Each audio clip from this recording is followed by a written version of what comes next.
Paano daw makakatulog yung AFP Chief of Staff? Bilyon yung nawawala. Matagal na siyang natulog. Alam niya yung commander-in-chief niya nagdudruga. Noon pa yan, alam na ng lahat. Baka siya lang ang hindi. Ang mga polis. Kaming taga Davao, alam namin si Lagdameo nagdudruga. Kasi kasama namin siya palagi dito sa diyan kay Pedro.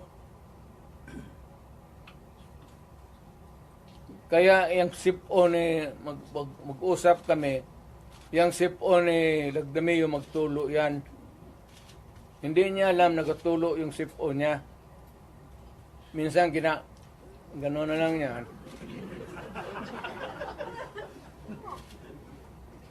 Alam ni Marcos na siya